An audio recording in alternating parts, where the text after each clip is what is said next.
capítulo 4,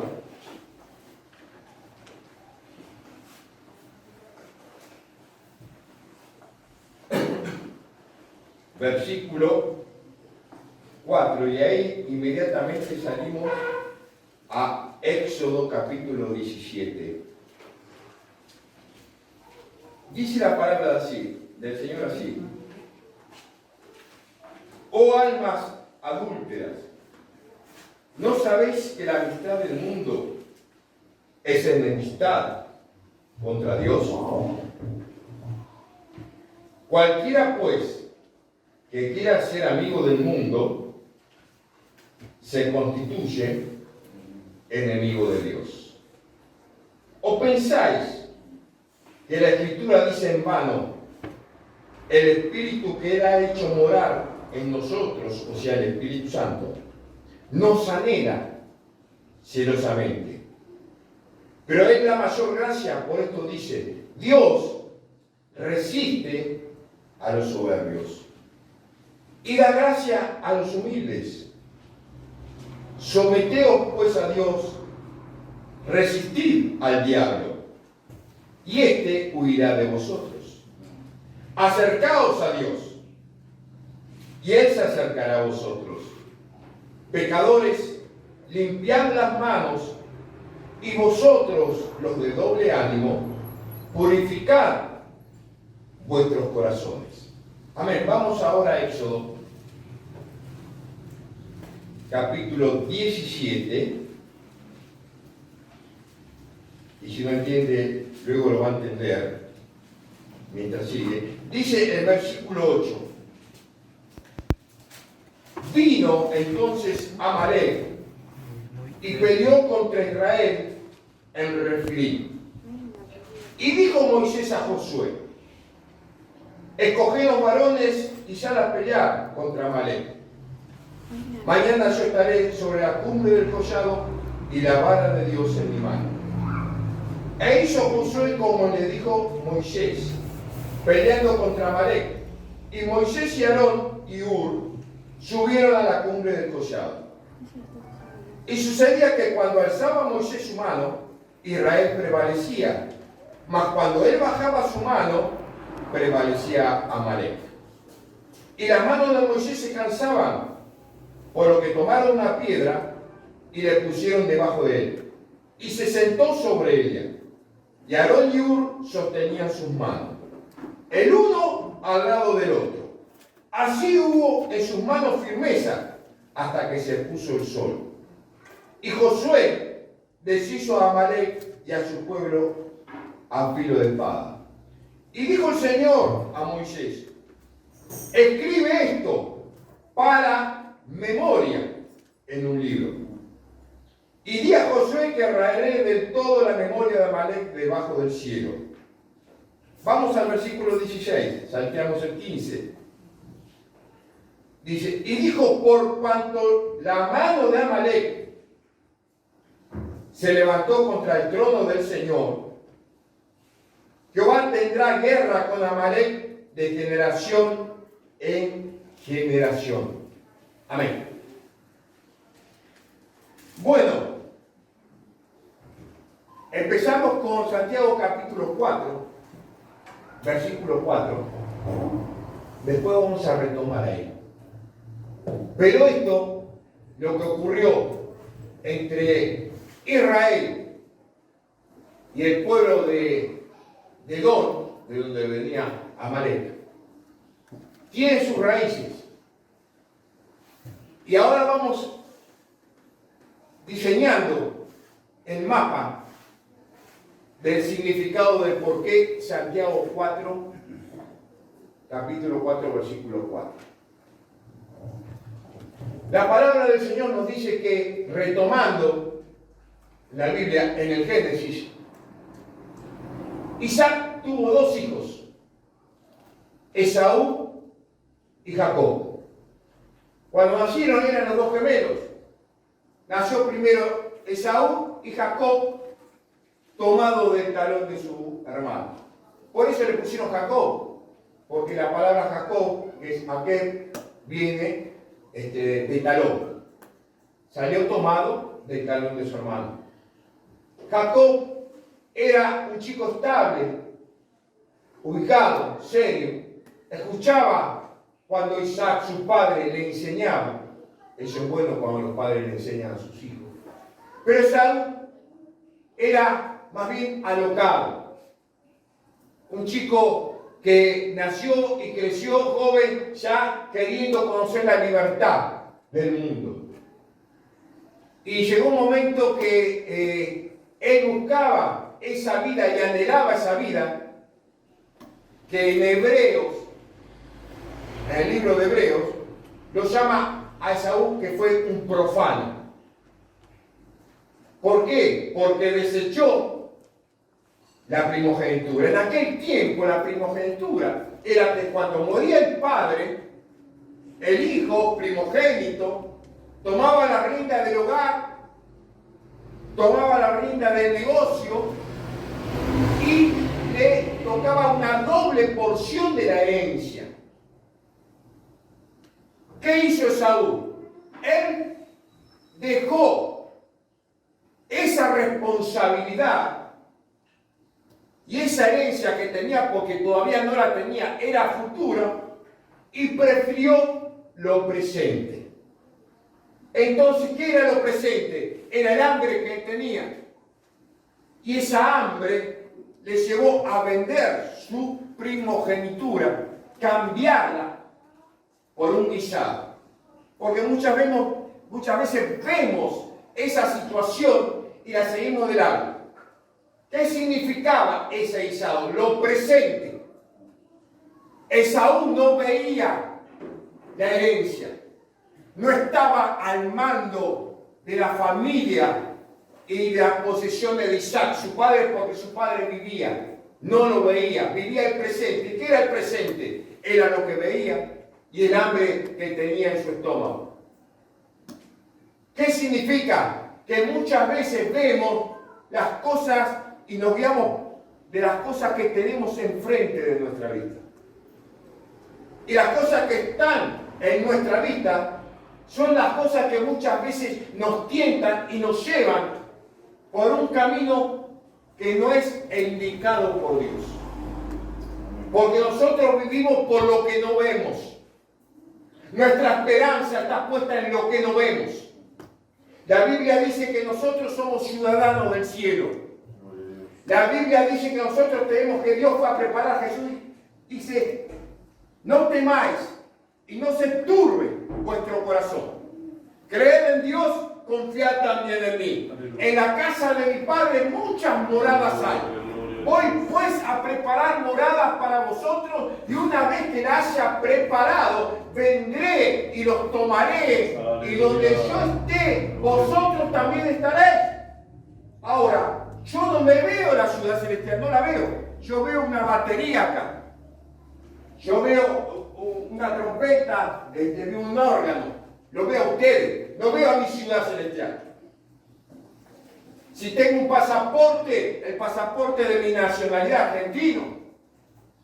Pero hay un pasaporte que está sellado en nuestra alma, que es el Espíritu Santo de Dios. Porque Dios nos selló con el Espíritu Santo a los que recibimos a Jesucristo como el Señor y Salvador de nuestras vidas. Entonces, nuestra ciudad celestial no la veo, pero sí la espero. Sí la espero. Mi esperanza es ver un día el rostro de aquel a quien no veo hoy, pero confío porque lo conozco por su palabra. Entonces, al conocerlo, sé cómo actúa Él. Y sé que la palabra de Él es fiel y verdadera porque la cumplió en mi vida. No porque la cumplió en la vida de la otra persona. La cumplió en mi vida. Por eso puedo hablar de Él. El cristiano habla de lo que conoce. Y si uno habla de Cristo es porque lo conoció. ¿Por qué? Porque Cristo obró en el interior de su vida.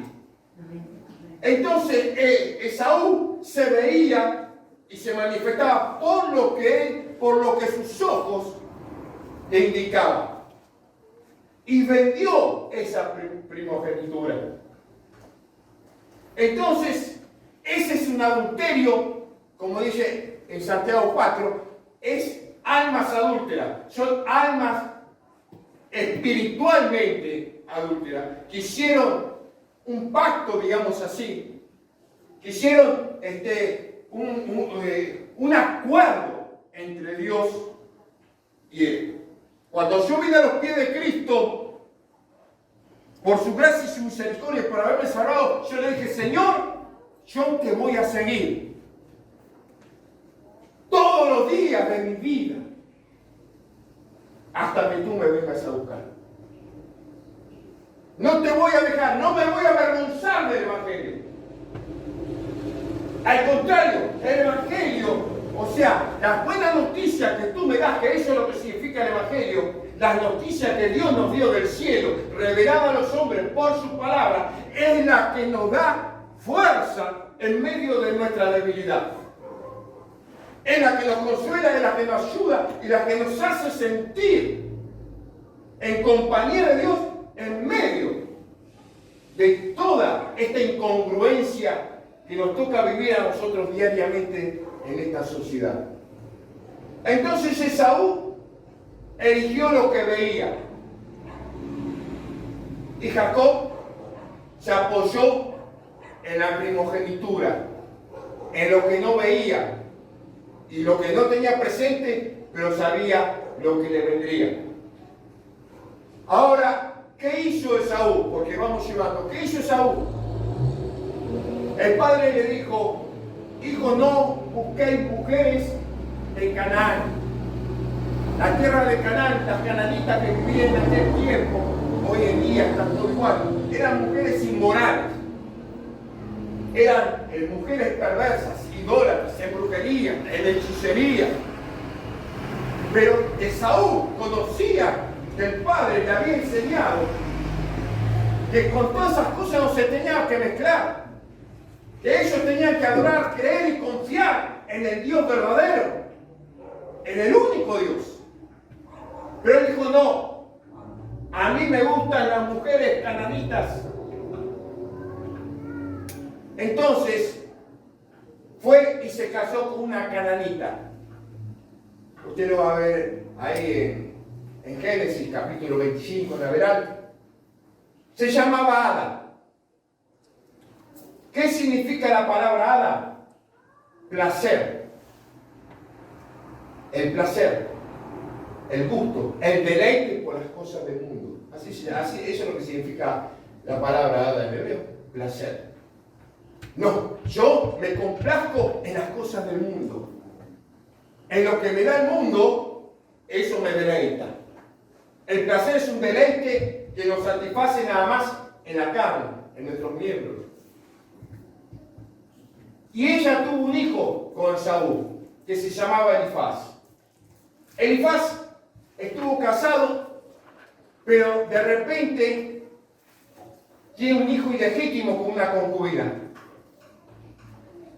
Esa concubina, miren ustedes el mapa, esa concubina se llamaba Tima.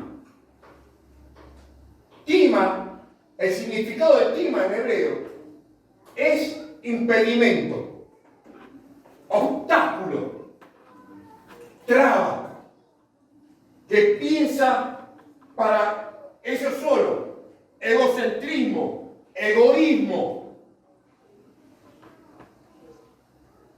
Y de esa unión nació Amalek. Amalek significa Am, pueblo, y Lej, voraz, un pueblo fiero, un pueblo malo. Ese hombre, Amalek, fue nieto de Saúl. Ahora Saúl sabía que no podía con su hermano Jacob, porque había un impedimento espiritual que Dios los protegía y nunca pudo vencerlo, pero transmitió a su descendencia el odio contra su hermano, el rencor contra su hermano. Cómo su hermano le quitó la primogenitura, cómo su hermano recibió la bendición de él por el Padre. Y todo ese odio, esa amargura que transmitió, la recibió Amalek. Ahora, ciertamente justamente este hombre que formó un pueblo, los amalecitas en aquel tiempo, un pueblo, ese hombre buscaba en el odio vengarse a Israel, pero Israel lo disfrutaba, porque Israel estaba cautivo en Egipto.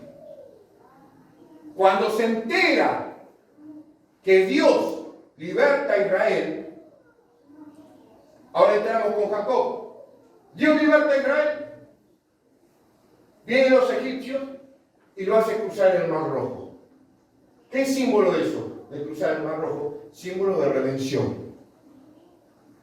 Ellos cruzan el Mar Rojo, antes de cruzarlo hay una queja de ellos. Hoy, ¿por qué no morimos en Egipto? Muchas veces los creyentes son quejosos. ¿Por qué no morimos en Egipto? Y Dios le dice a Moisés, toca con tu vara al mar y el mar se abre. Y no ores a mí.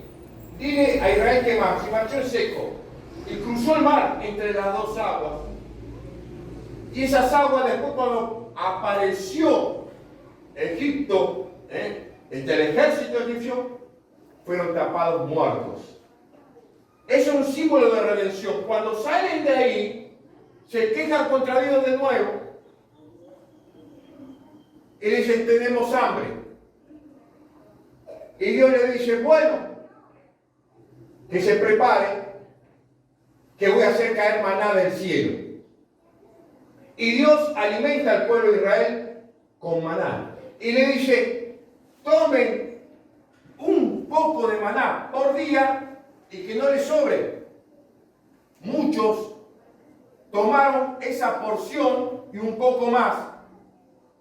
Desobedecieron a Dios y esa porción que sobró se pudrió y crió gusanos. ¿Por qué? Porque Dios había dicho, tomen una porción por día, porque por día va a caer el maná. ¿Cuántas veces el creyente Dios dice esto y no, yo hago esto? Ahora, ellos llegan a Refidim. La palabra Refidim en hebreo, que es refad, significa acolchado. ¿Por qué? Porque toda esa zona, toda la zona de Madián, es una zona rocosa. Y había mucha grana en para albergar a todo el pueblo de Israel. Había mucha grana. Son piedritas chiquititas, donde ellos podían descansar. Nadie puede descansar sobre rocas puntiagudas. Entonces había grana y había un llano. Y se quejan de nuevo. ¿Por qué? Tenemos sed. Tenemos sed. Y Dios le dice a Moisés, ve y golpea esa roca y de esa roca saldrá agua. Cuando Moisés golpea esa roca, empieza a salir agua. ¿Qué hace el pueblo de Israel? Se abalanza a tomar agua. Ahora miramos lo que dice en Deuteronomio, capítulo 25. Capítulo 25, en el versículo 17. Dios le dice a Moisés, acuérdate de lo que hizo Amalek contigo en el camino cuando salías de Egipto. De cómo te salió el encuentro en el camino y te desbarató la retaguardia de todos los débiles que iban detrás de ti, cuando tú estabas cansado y trabajado y no tuvo ningún temor de Dios. O sea, que en el momento que ellos estaban en Refidim, cansados, trabajados, y Dios había hecho brotar agua de la roca para que bebieran, Amalek, que se había enterado que Dios lo había sacado de Egipto y que no tenía temor de Dios, dijo, esta es la oportunidad. ¿A quién atacó? A los débiles, a los lisiados, a los ancianos, a los niños. Los atacó por la retaguardia. Entonces Moisés le dice a Josué, hemos recibido un ataque, hemos perdido gente, prepárate, Josué, para batallar. Porque el cristiano es un soldado que tiene que batallar. Y no contra carne ni sangre, sino tiene que batallar contra los malos pensamientos. tiene que batallar con su carácter, tiene que batallar con sus principios. Es una batalla constante para ser agradable a aquel que un día nos sacó de la tiniebla y nos trajo a la luz de este evangelio precioso y sublime con una esperanza gloriosa, porque Dios no es hombre para mentir, ni hijo de hombre para arrepentirse. Lo que Él prometió lo va a cumplir. Y Él dijo que pronto nosotros como iglesia veremos su rostro. Él vendrá a buscar a su iglesia. Y esa iglesia tiene que estar preparada, sin contaminación, sin mancha. Hemos leído, Dios nos cela a nosotros. Nos cela con amor santo, somos de Él, le pertenecemos. Somos su iglesia, comprada y redimida por la sangre de Jesús. Y Él lo ataca y Él le dice, Moisés a Josué, bueno, apresta hombres para la batalla, yo voy a subir al collado. Porque la lucha, hermano, como hemos dicho, no es contra hombre, es contra poderes espirituales, huestes de maldad en las regiones celestes. Moisés lo sabía, lo entendía. Y la única forma de vencer era orando y hablando con Dios. Pero la batalla fue recia. No duró 10 minutos. Y no intervino Dios como intervino para abrir el Mar Rojo. Muchas veces nosotros queremos que intervenga Dios en situaciones nuestras cuando somos nosotros los responsables para actuar. ¿Me van entendiendo, hermano?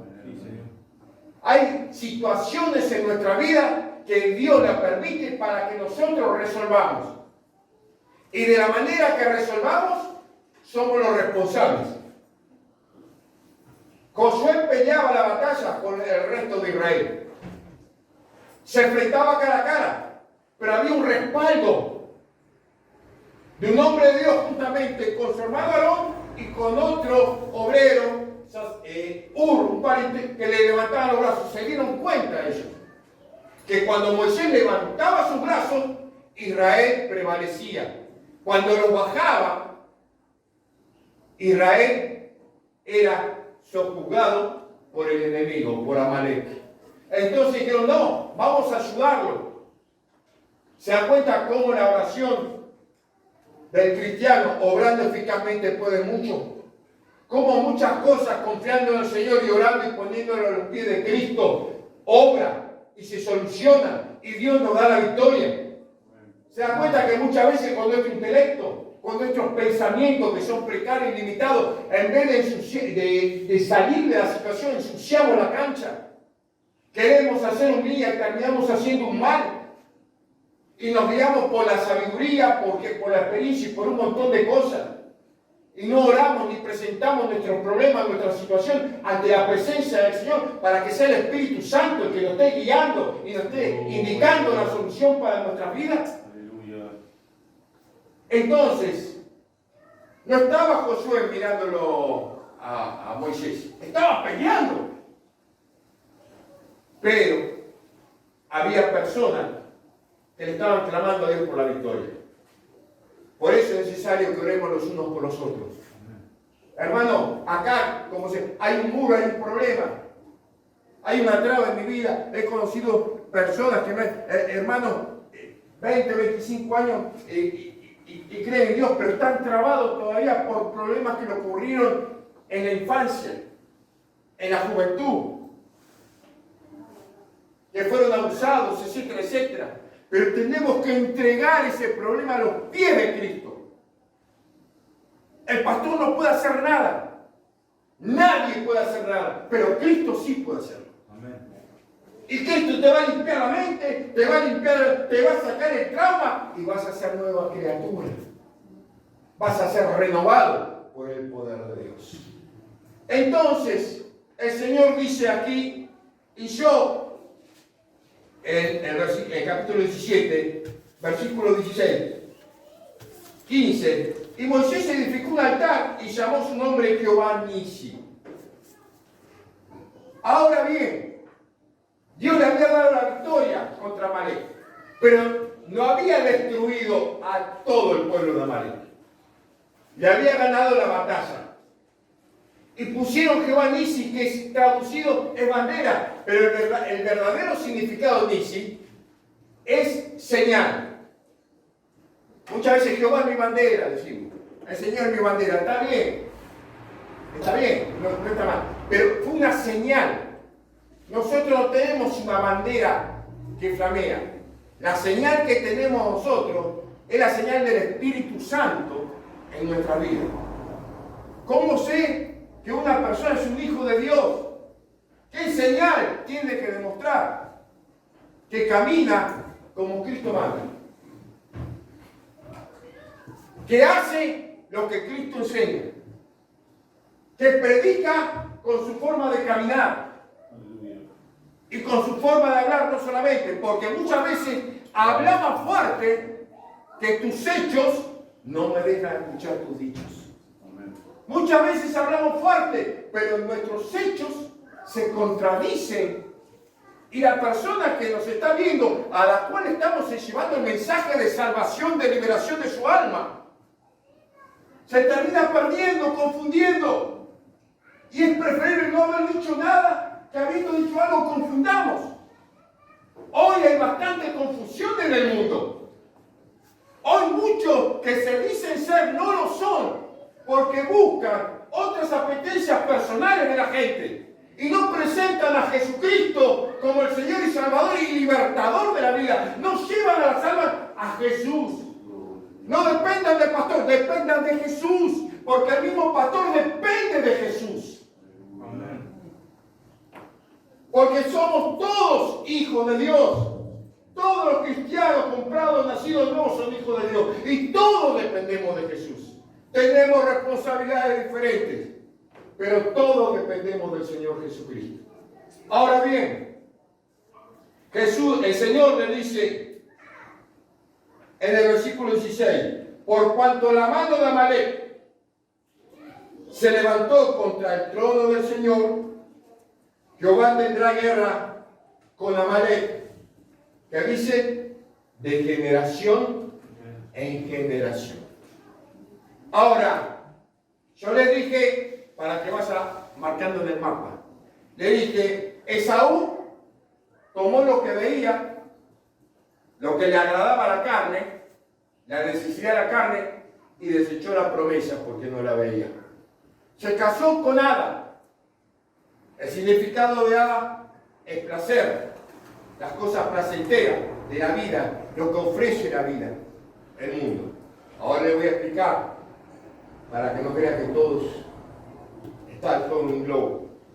Después su hijo Elifaz tomó a una concubina, estando casada, prefirió tener un hijo con una concubina, un hijo ilegítimo, y esa concubina se llamaba, el significado de tima, es impedir, impedimento, obstáculo, traba, egoísmo, egocentrismo. Cuando uno pone obstáculo e impedimento, está impidiendo que otro avance. Eso es egoísmo. Porque uno tiene que avanzar y dejar que el otro avance. Y tiene que avanzar junto en el camino del Señor. No hay que ser egoísta, egocentrismo, pensar en no. Tienen que pensar en que todos tienen que avanzar. El cristiano, los cristianos, todos tienen que avanzar. Y si avanzamos todos juntos, mejor. Porque miren lo que le pasó. Atacó a Amalek la retaguardia, a los débiles, no a los que estaban fuertes, a los débiles atacó. A los ancianos, a los enfermos, a los niños. Eso es cobardía. Pero el hombre que tiene odio, tiene rencor, es cobarde. Ahora, cuando usted vio todas estas cosas, vio placer, egoísmo, egocentrismo, envidia, cobardía, entre Ada, Tima y Amalek, se va a dar cuenta hacia dónde apunta, ¿no? Y si tendré a generación por generación guerra con Amalek. Ahora volvamos a Santiago capítulo 4, versículo 4. Dice, oh almas adúlteras. Significa que uno ha sido infiel a lo que ha prometido. ¿Me van entendiendo? Ha sido infiel a lo que ha prometido. Se ha corrompido. Ha alterado la promesa que ha dado. Y ya, estando de un lado, se fue para el otro. Ese es el adulterio espiritual. El fraude. La estafa, como quien dice. Estafó, me defraudó espiritualmente. Y siguen siendo, oh almas adúlteras, ¿no sabéis que la amistad del mundo es enemistad contra Dios? Ahora vamos a tocar de ese tema, vamos a seguir con la línea. Cuando Dios hizo a Adán y Eva, los puso en un lugar específico, en un ambiente que no conocimos nunca ninguno de nosotros, en armonía con Dios, en armonía con la naturaleza. Él le ponía y tenía la autoridad de Dios porque él era un gobernante, Adán. Dios lo había puesto como un gobernador sobre la tierra. Él tenía autoridad sobre la tierra. Daba el nombre a toda la criatura. No había un león feroz, no había un oso feroz, no había una víbora venenosa. Y Dios hablaba directamente con Adán. Pero ese un día decidieron escuchar a un espíritu de orgullo y de maldad, a Satanás. Lo escucharon, pero después tomaron la decisión de ellos, porque nadie la tomó. Ellos tomaron la decisión de desobedecer a Dios. Entonces, cambiaron el amor de Dios, la misericordia de Dios, y la trastocaron en egocentrismo, en el amor propio. Cuando uno deja de amar al otro, empieza a amarse a sí mismo. Yo no sé cuánto tiempo uno está en el espejo y dice, ¿cómo me amo? ¿No? Se pone ahí qué pinta que tengo. Algunos lo hacen, ¿no es cierto? O cuando uno es muy jovencito, uy, qué bien, bueno, acá estoy un poquito gordito, tengo que adelgazar, voy a hacer una flexión. Después me falta músculo de acá y voy a hacer pesa, esto que lo otro. ¿No? Empezamos a amarnos a nosotros mismos. Y cuando nos arrugamos, opa, me sale otra arruga, me voy a hacer un lifting. Porque tengo que aparentar la edad que tengo. Me tengo que sentir bien. Así dice, ¿no? Me tengo que sentir bien. Quiero verme y sentirme bien en el espejo. ¡Qué irrisorio! ¡Qué insensatez! Por más que te ponga lo que te ponga, si tu alma está atada, si tu alma está atormentada, nada te va a hacer feliz. Solo Dios hace al hombre feliz. Solo Dios, solo Dios. Él te libra de la angustia. Él te libra de la aflicción. En el mundo tendréis aflicción, pero confiad. Yo he vencido al mundo. Y sin embargo, cuando dejó eso, Adán y Eva empezaron a verse ellos mismos. Y el amor, el egocentrismo, trae egoísmo. No sé si lo escuchó recién. Él trae el egoísmo y empieza a sentarse en uno. En uno. Entonces, y ahí vamos llegando al meollo. Entonces, cuando Santiago dice, y no améis las cosas del mundo,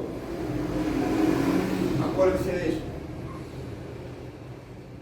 Adán empezó a tener egocentrismo, egoísmo, y tanto Adán como Eva. Y fueron procreando y así el mundo se fue desarrollando y se fue poblando.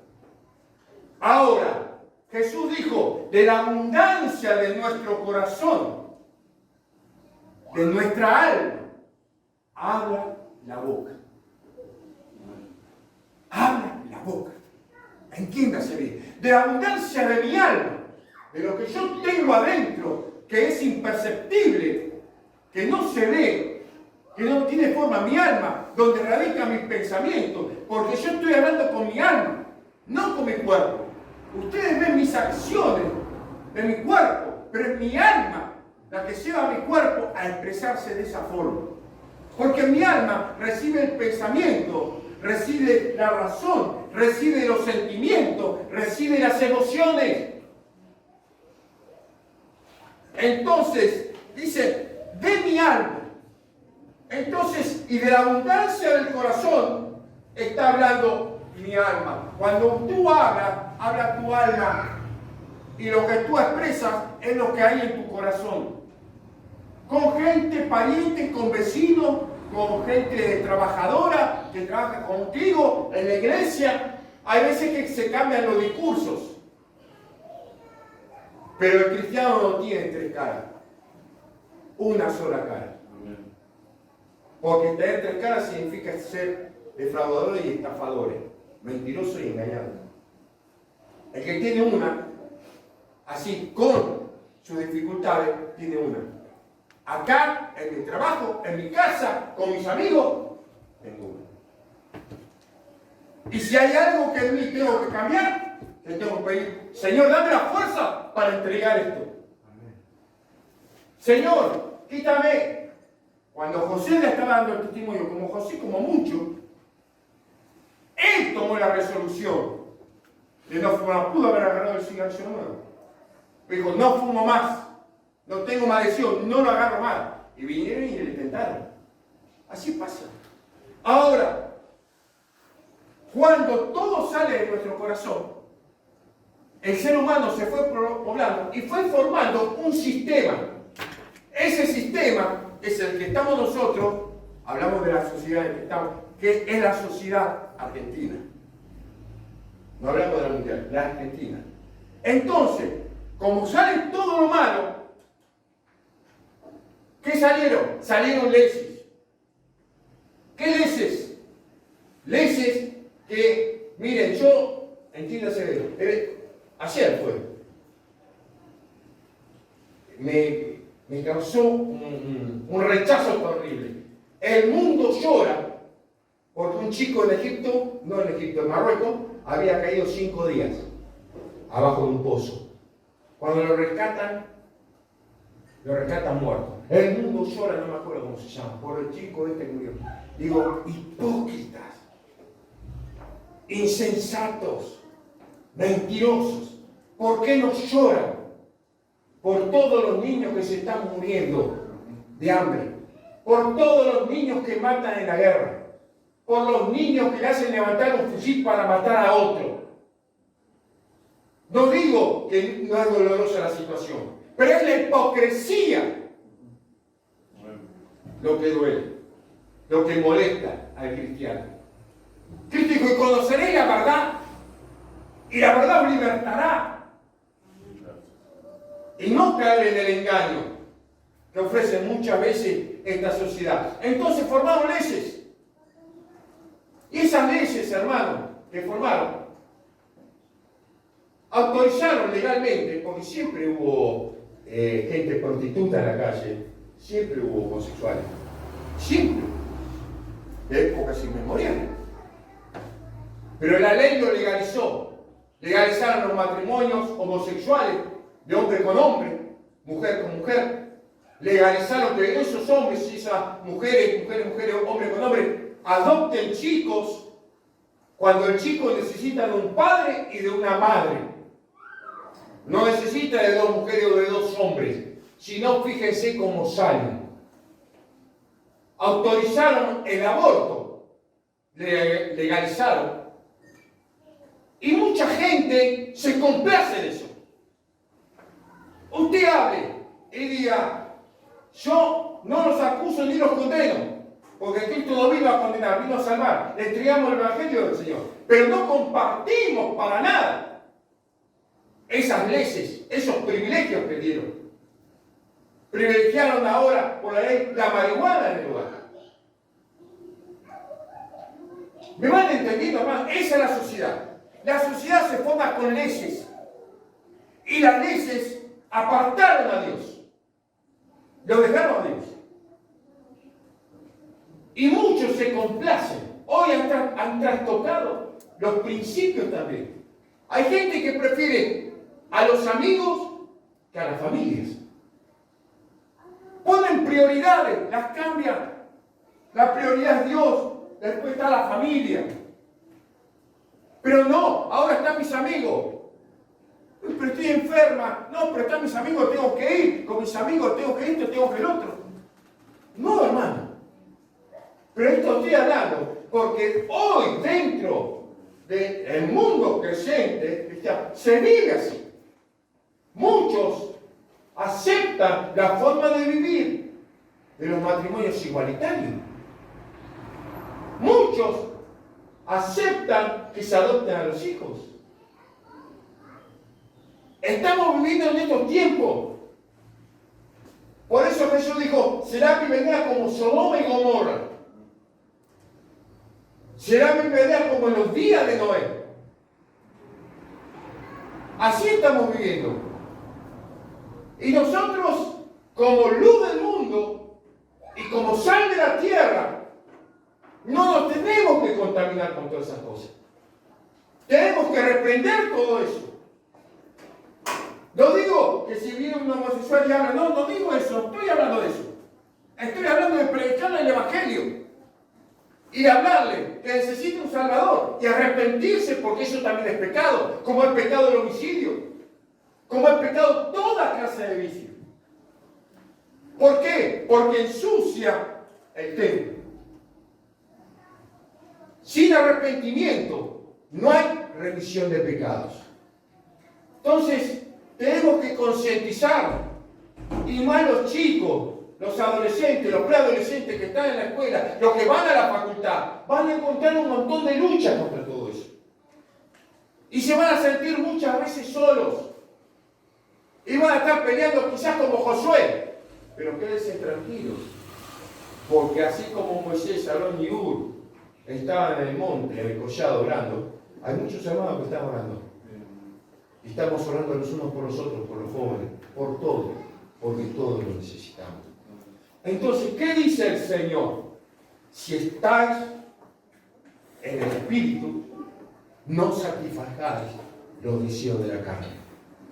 Porque los deseos de la carne son contra el Espíritu.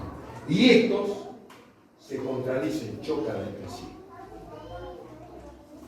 Pero si estáis en el Espíritu, y si andáis en el Espíritu, no estás bajo la ley del pecado. El pecado no te atrapó. Sos libre. Cuando cantamos somos libres. Somos libres de esa atadura, de ese pecado. ¿Y cuáles son las obras de la carne?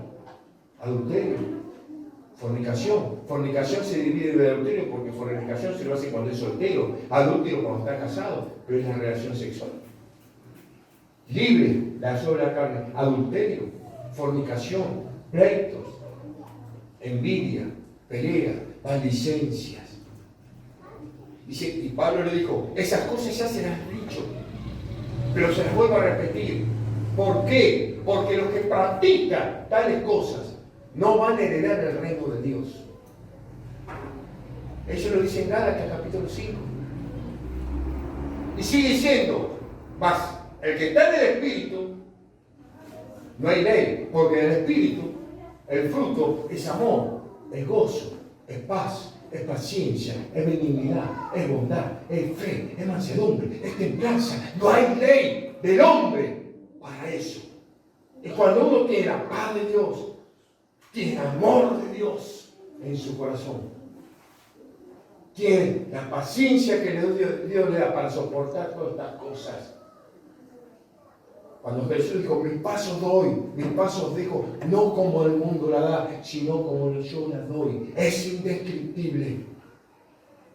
Por eso la palabra del Señor, en Gálatas capítulo 6 dice, todo lo que el hombre sembrare, escúcheme bien, todo, no algo, lo que el hombre sembrare, eso segará. Si segare en la carne, si sembrare en la carne, va a cegar corrupción, destrucción, ignominia. Pero el que sembrar en el Espíritu, lo que va a sembrar es vida eterna. Jesucristo dijo, procurad entrar Procurar significa forzado, entrar por la puerta estrecha. Porque ancho es la puerta, ancha es la puerta. Espacioso el sendero que lleva a la perdición. Pero no termina ahí. Y muchos son los que entran. Pero angosto es la puerta. Angosto, estrecho, es el sendero que lleva a la vida eterna. Esto lo dijo Jesús. Y pocos son los que la hallan. Pocos. Pero ¿qué dice la Biblia? El apóstol Juan. Mas vosotros los habéis vencido. Porque el que está en vosotros es más poderoso que el que está en el mundo. El que está en ti, hermano, es más poderoso que el que está en el mundo. Y sabemos que el príncipe de este mundo es Satanás. Si estáis en Cristo, nueva criatura sois. Las cosas viejas pasaron, de aquí hechas son todas nuevas. Hay un cántico que yo lo conocía muchos años, que dice así, quizás alguno lo conoce: la senda ancha dejaré, yo quiero por la angosta andar. Muchos no sabrán por qué, pero voy a mi celeste hogar.